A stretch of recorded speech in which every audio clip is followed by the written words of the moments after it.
So we'll make a start then. Welcome everyone and thank you for coming again this week. Uh, this week the topic is really around learning new skills and upskilling because this feels like it's the right time really to do it. Having said that though, obviously everyone is going to be on different levels of budget to what they can afford or time that they have to invest. And so really what we're wanting to do this week is explore a few things, why it's important to upskill at the moment, um, how to do it at a more cost-effective way, and also how to do a bit of a self-audit as well to determine what areas you might want to look at furthering your skills into. So I'll just share the screen and move that down and go into present. So there's a lovely slide of us with the jigsaw puzzle in the background. Awesome. So as I mentioned, here's what we're talking about today. Firstly, I'm going to talk about being a unicorn because that always feels like it's a great thing to start off with. So everyone get a piece of paper, roll into a cone, pop on top of the head. Doing a skill audit, different types of training options, putting it all into practice and personal projects and how they can be utilized as well. And further questions. But I would like to add at the start here that if you have been doing any form of training or upskilling and you've found it to be really valuable for you, please share it today, because I think that there's a lot of people out there that might be really interested to know about what good courses exist out there. So the first point I want to talk about is being a unicorn, and why it's important to be a unicorn right now. And the best way to answer that is this. If I think back to the last time we had an economic downturn, being a global financial crisis, what happened is that many businesses had their existing teams and they had to let most of those teams sadly go. Then what happened after that was, as they started to find work building up again, they would bring people on a freelance basis, and generally short-term freelance basis as well. Eventually they would get to the point where they'll be told you can hire someone again. But instead of being given the budget to hire the 4 individual people that they really wanted, they were given money just for one person. And quite often what would happen then is that they would go and take the 4 job descriptions of the 4 people that they wish that they could afford, and they'd take the most important aspects of each and mash it all together into one job description, which at the time I used to refer to as a Frankenbrief. But I thought that might be a bit too scary an image to put into this presentation. So I'm going to go with the more traditional unicorn. And the reason why it's important to be a unicorn right now is simply that as we start to get closer each day to opportunities coming up, and towards that time when employers will be able to employ people again, but have that limited budget, the more that you're that person that can cover their job description, the more chance you have of being front of the queue in terms of getting a new permanent placement or a new opportunity. And that's why I think it's important for us to be able to discuss this today, because really what we're talking about now is how to best utilize your time right now, if you have downtime or if you've been stood down, to be able to do an audit of where your gaps might be within your current skill set, and to upskill in that so that you become more and more that person that is capable of being that all-rounder that people are going to need as they start to get that ability to hire people once again. So with that, the question would be, how do you do a bit of a skill audit? And there's a lot of self-reflection that goes on within this. When people come and speak to us, we'll often ask them, what areas do you feel that you wish to improve upon? And many people will have an answer around that. I'll come back to that again shortly. But it's a case of sitting down and thinking, okay, if I think about my experience that I have, whether it be more of a generalist designer or in a niche area, what are the gaps that I have right now, and what can I do right now to help close those gaps in? One way you can do that is to check the job descriptions that might be up at the moment for what people are asking, because we're going to start to see that unicorn requirement popping up right now. And by looking at those job descriptions and matching up your skill set versus that, you might be able to determine quite easily what area might be missing for you and what might be worth exploring further. And the other space, of course, is in your own personal interests. So if you have a an interest in particular areas, whether it be digital or fine arts or something like that, you feel might add value to your commercial work, then that might be worth exploring as well. But one of the things I did mention before, and I'm sure Vanessa may even have some comments about this, is that when we interview people, we'll often ask them, you know, what areas do you feel that you may not have enough experience in, or that you might have a little bit of experience in and to develop further. 99% of the time, the response we get back to that is one single word, which is digital. Now, digital is incredibly broad. And I'll often have to say to people, well, what do you mean by digital? Because you could mean landing pages, you could mean EDMs, you could mean social media graphics, you could mean motion graphics, you could mean video editing, you could mean UX and UI, you can mean EDMs. I think I said EDMs already. You can do websites. Like, there is literally a very broad range of app development nowadays as well, if you look at Sketch and XD. So there's this really broad range as to what is even just digital. And if you try to do everything, then it becomes incredibly overwhelming and incredibly broad. Whereas if you begin to say, right, well, I can recognize that I might benefit from doing a short course on UX and understanding some of the design principles that come out of that UX and how it might influence and impact on my work moving forward. That could be a better use of time. Vanessa, do you have anything else to add to that from your perspective and experience so far? No, I think you're hitting everything on the mark. The one thing that I do find, which may not be in job descriptions, is when companies and clients are asking for a graphic designer and asking for Adobe Creative Suite. They are also looking for candidates that can use After Effects. And if you are using the big three, if you are using the big three, Photoshop, Illustrator, and InDesign, After Effects is actually easy to learn. And the good thing about it is, and Lawrence will get to this later, there's so many tutorials on how to learn how to do that.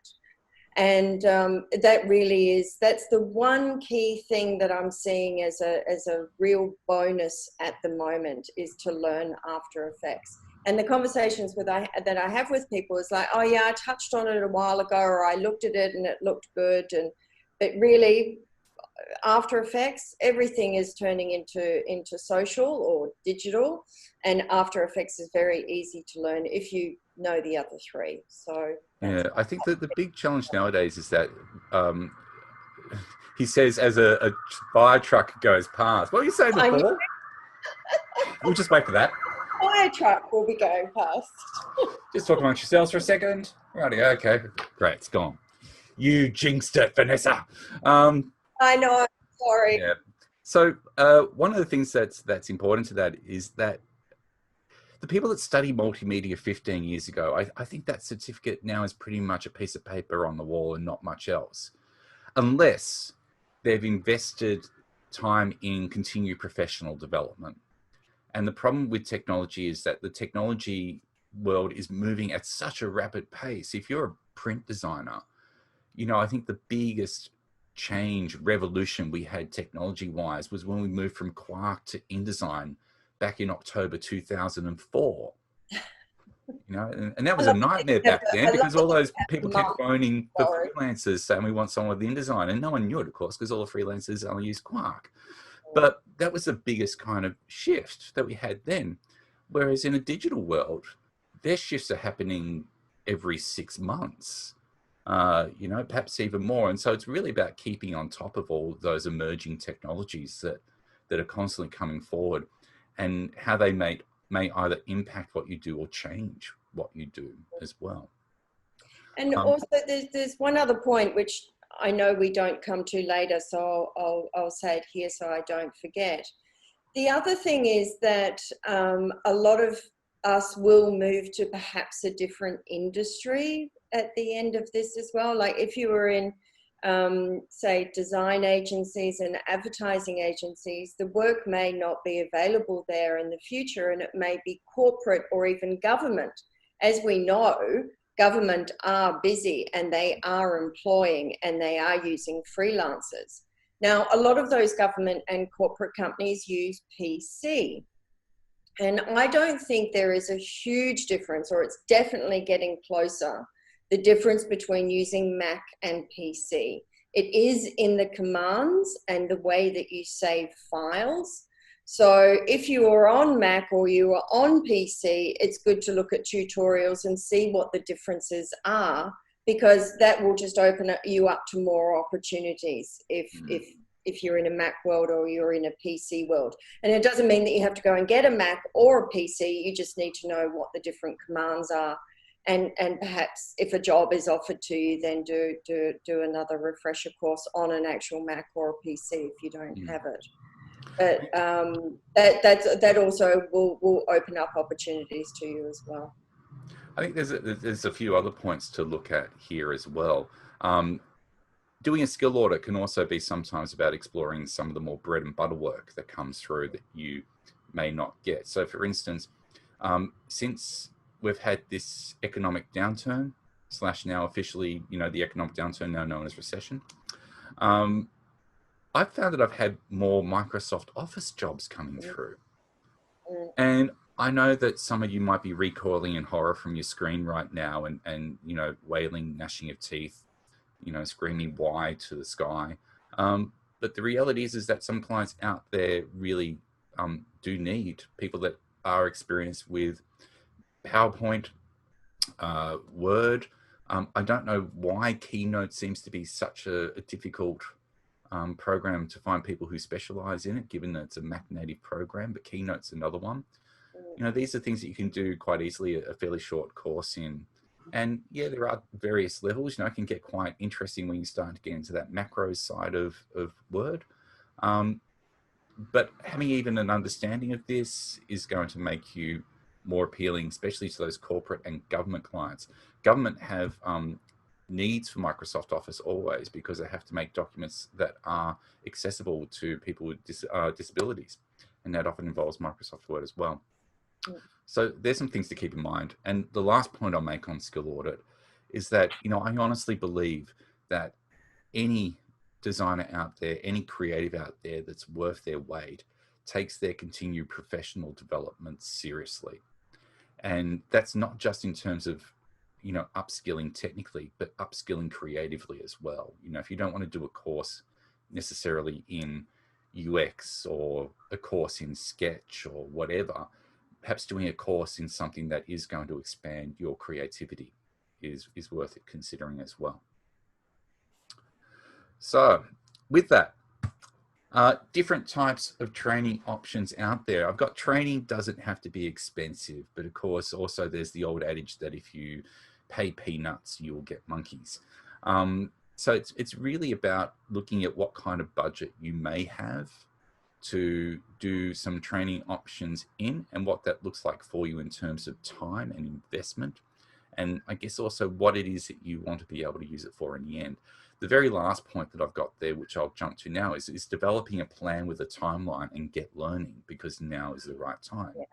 So if you're doing an audit and you recognize, everyone seems to be talking about this UX thing and I don't really have much experience in it, then it'll be a pretty clear thing to you that perhaps developing some short-term plan around UX and coming up with how you might use that in a project, whether it be personal or commercial, might be of benefit to you. And actually, I did see the other day, and I was going to post it on our page, but it's right for now. General Assembly does a lot of digital, they're a key provider of digital training, and one that we look out for on people's CVs. General Assembly do have some free training courses. They also do a lot of free webinars as well. So maybe you don't want to actually do UX or UI design, but listening to a webinar on how UX and UI design is done gives you that knowledge of knowing what it actually is, and the difference between UI and the difference between UX, even though you may not go and study that. So write that one down. General Assembly, they're excellent. And it's funny you say that, Vanessa, because I've had people come in to see me, and again, coming back to that question we ask about where you might have a gap in your experience or whatever, sometimes designers will say to me that they want to learn code. And quite often I'll say to them, or ask, why do you want to do that? Simply because, you know, code in itself seems to be a very different part of the brain to what the creative part is. And they'll often say, it's not that I want to code, but I want to be able to learn how to understand what I'm looking at. You know, how to be able to talk it a little bit. And I see that as being a really valid reason as well. Yeah, Maybe it's exactly. just about being able to create better communication and understanding about what it is that you're working on together. Yeah, and if everyone clicks into their chats at the moment, Claire has actually put a link there to General Assembly courses, and she's actually done them lately and can highly recommend them. So thank you, Claire. They are fantastic. Yeah. What I'm going to do is also, I'm just going to stop sharing our presentation for a moment. Actually, I'm just going to, I don't need to stop sharing. I just need to, how do I get exit full screen? That's it. Great. Can you still see the screen? Right. So I thought what I'll do is I'll show you some of the different kind of websites that are out there at the moment that I've come across that may be worth exploring for you. The first one that we talked about was obviously around YouTube. And you can see there that I've done a search on social media marketing training there, which has come up with these options. What I tend to find is really useful is to use the filter section. I don't know if you guys use this at all, but if I go into filters and say that I'm looking for a long presentation and I want something that's from the past 12 months because we know social media changes, then it comes up with more tailored options there that I can look at. So there's a 5-hour course right there on complete social media marketing. Now, of course, this is the most inexpensive out of all of them. And so therefore I cannot vouch for the quality of what you might get from this. This could be, you know, some 12-year-old over in wherever creating content and, you know, they might do a great job. Well, they're probably going to know a lot about it, Lawrence. Look, the simple fact is this, even if you get a couple of nuggets of gold out of that 5 hours, if you have that 5 hours spare, it could be worth investing your time in, especially when you consider the price tag you're being asked for here is $0. So I think that's definitely worth having a look at there. There are websites also like FutureLearn that will offer a range of courses. So if I did something like social media here, you can see that it's got, you know, digital skills, social media. Now, again, these are going to be short courses, social media marketing campaign. They're going to be tasters. They're going to be tiny bits, but they come from places like, what is that? Social media campaign, University of Leeds. So they're proper institutions. So I imagine that what you're going to find here is it's potentially going to be a little bit more considered and thought out than perhaps some of the things you might find on YouTube. And I still think in the general, especially in the general condition at the moment, a lot of courses where they may have charged for are making them free. They are, or discounted. You know, or heavily discounted, or they're putting up all their free assets for people to access because we're all in the same boat, you know.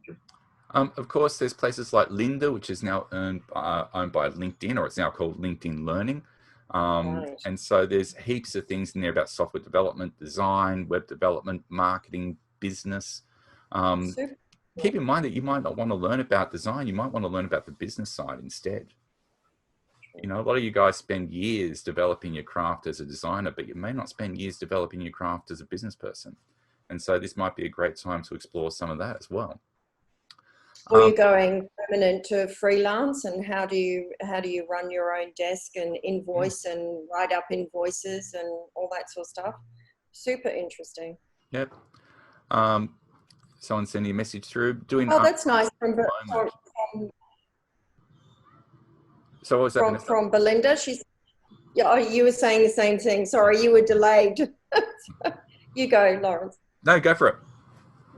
So Belinda is saying she's doing an RMIT course at the moment and got a 20% discount because she's not working.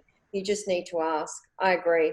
And Claire said General Assembly also do a few soft skill courses as well. Yep. And Jane says she loves Lynda, loves her Lynda subscription, would recommend it to anyone. Thanks for that. Uh, there are online places like Udemy as well. Again, you know, I typed in XD here as, you know, a piece of software that we're hearing about more and more nowadays, along with Sketch. And, you know, there were particular courses there about user experience design essentials, and that one's 11 hours. So there's certainly some ones there that may be worth exploring. We're talking before about General Assembly. Yeah. So again, this is another one that we hear about often from people that highly recommend them. Mm. But you know what, even I went into Google before and typed free courses programming and found something from the 1st of June this year with 680 plus free online programming and computer science courses starting this June. And I did the same with social media, and there was 37 free social media marketing courses. There's no shortage of spaces in which you can easily go and find something that is going to either give you an introduction to this or something with a little more detail. Fantastic, Lawrence. I know. I feel like just I should be Signing going up for learning all more. Goodness me, who needs to work when I could just spend all day studying? studying. Yeah. Uh, and of course, the one point here that I haven't got to is approaching a mentor in an area as well. I know there are a lot of people out there at the moment who are experienced motion graphics professionals that are sitting at home waiting for work. Who knows? Maybe they're on this call right now. Maybe there's people here that have niche skill sets of their own that they're sitting at home waiting for work. Maybe you could be a mentor to someone. That Yeah. mentorship might come at a small price as well. So it could be a way to earn a little bit of money. But, you know, it's about maybe either getting a mentor or perhaps mentoring people in a new skill set as well. Yeah, just another couple of messages here in the chats, guys. Google Digital Garage has some great courses from Michelle, and they can also offer you a certificate as well, which is brilliant. And Claire said, digital brief for anyone wanting to brush up on their digital marketing skills. She can highly recommend their online digital marketing courses, and there's 10 to choose from, which is great. And from Jane, there's a great book called How to Be Instagram Famous. It does sound a bit silly, but it's actually a great guide to getting the most out of marketing on Instagram. Fantastic, Jane. Lots and of everybody else, there. Claire and Michelle. Thank you. Putting it all into practice, personal projects. Yeah, so what if you learn all of this new stuff, and then how do you actually show that you can do that? My recommendation is to make up a brief which involves that discipline. And I mean, if you are going to training courses, they're going to share some sort of briefs with you to show you how to answer them and use your skills. But if you don't, then just make up a brief. Spend some time on it as you would any other brief that you get for on a real job. And then we always recommend to actually show that in your portfolio. But make sure that you label it very clearly that it is actually a personal project. Because if you're showing anybody else's brands or images, they need to know it wasn't for an actual job, and that you've actually been proactive in doing this personal project. And that, you know, the whole point is to put something on your website so you can add to it or showcase your skills and ability in that area. There's no other way to show it except for by example.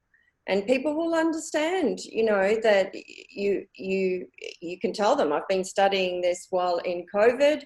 I've done some, these are my personal projects. I've been proactive.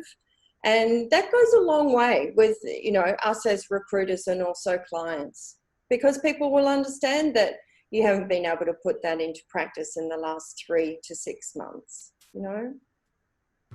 Yeah, I think most clients out there are going to be realistic when we look back at this time, and you know, they're going to look at the CV and go, "Oh, there's a gap in 2020. Why? What were you doing?" I think most people are going to recognize what was going on at that time. So really, if you can show that what you were doing with that time was something that was investing into the future of your career, you know, if you're unable to necessarily use your time right now to make money, at least investing time in something that's going to make you money at the other side is going to be a good use of that time. Anything else to add about personal projects? No. Does anybody else have any questions about personal projects? Was that clear? Always love how, you know, ask a question on Zoom and there's this silence. I really wish there was like a tumbleweed kind of emoji that you can just have going through, and perhaps a rattlesnake sound effect. One of those little clickers that sound like... That'd be awesome. Anyway, so, that's ironic. Question time. There we go. There we go. Look, you know, even if you don't have any questions, I highly recommend that you open up your chat and take some of those links in there and have a look at them afterwards, because of course they disappear once the webinar is over. We can make sure that when we post this to our Creative Recruiters blog, that because whenever we download these recordings, there's always a copy of the chat. So I'll make sure that I list all the links and recommendations on our Creative Recruiters blog and in the Creative Recruiters Facebook group. Should I get them all now, Lawrence, or do you see them later? I see them later. Oh, do you? Oh, look at you. Okay. Yeah. Sneaky. It's lucky I'm trying to copy and paste, frantically trying to copy and paste all the links in there. But you can do it if you want, but you don't have to. So, okay, great. Yeah.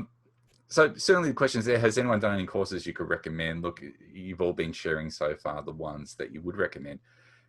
Even just off the top of your head, do you anticipate there's any areas that you might want to upskill in at the moment? I'm sure most people have been sitting here hearing this and you know, you can't help but hear some of these things and think, I wonder how that applies to me. So, you know, what's the general reaction people had? Do you feel that you might use this time to invest in some form of training? I would, if I had the time. I'd love to do some of the ones that you showed today, Lawrence, but I don't have time. So Sammy said hello then. You probably all heard that in the background. So that wasn't me meowing, that was the cat. So come on, you can say hello. Say hello to people. Oh, great. Michelle says she's going to do a 2D animation. That's super exciting. 2D or not 2D, that is the question. Exactly. And also there was another comment from Jane, actually, another great resource, her daily business coach. She is on Instagram and has an amazing free blog, really worth looking up. And Claire has asked, can anyone recommend Adobe InDesign courses? I think, Claire, that a lot of those will be tutorials on YouTube, actually. Oh, Linda, Jane saying Linda for InDesign. And it does have a lot of really good InDesign Creative Suite ones. Yeah. Does Adobe not do courses themselves? I don't know. And Sylvian saying he's thinking of doing a marketing degree to expand his skill set. I think that's a great idea. Yeah. I've been seeing all the talk about universities lately on TV and thinking, man, I'd love to do that. And they have, so everybody's offering remote courses, you know, and do in your own time.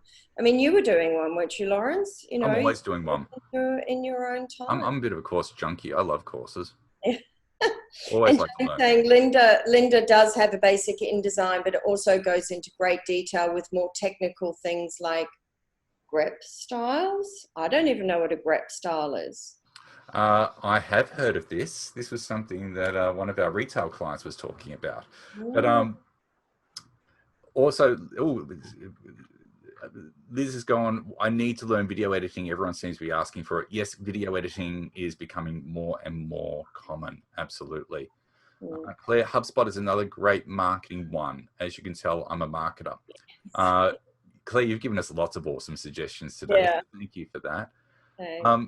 Sylvian, what is grep styles? Jane, do you want to expand on that? Because off the top of my head, I can't remember. I need to go back to my notes. Okay. You don't really want to have to do grep styles. They're technical and nasty, but if you're doing something that's like a catalogue or a cookbook where you have a hierarchy that follows a strict pattern. So recipe books, that kind of thing. And it's pretty technical, but if you do need to know it, Linda's got a really good thing on there.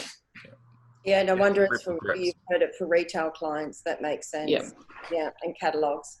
Yeah, great. See, you learn something new every day.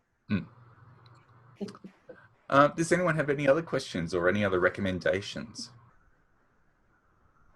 We got quite a lot today. I'm super impressed with that. I know we got through it. We got through today at a rapid pace as well. Yeah, that's okay.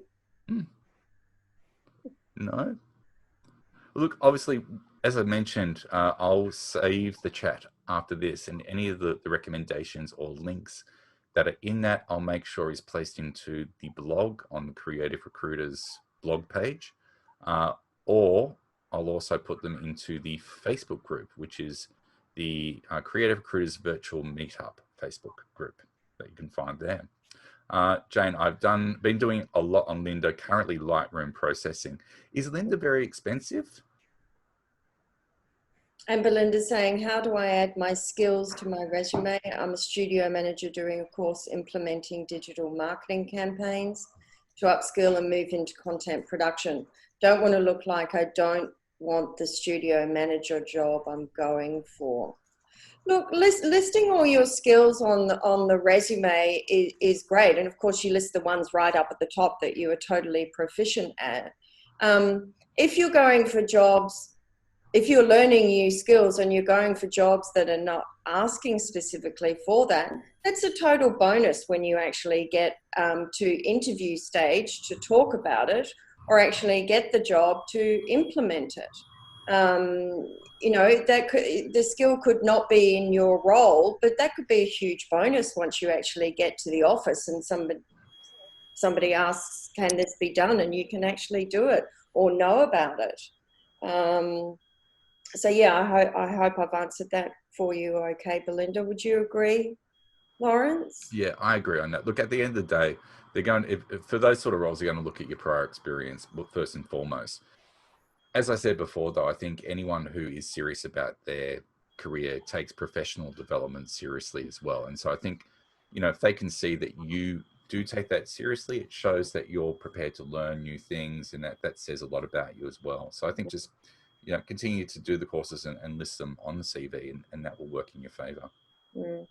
So an update from Liz and Jane. Liz said, Linda is free if you have LinkedIn subscription. And then Jane said she thinks Linda is about $500 a year, but you can do monthly payments. So yeah, I think it's what you'll have to go on and check that.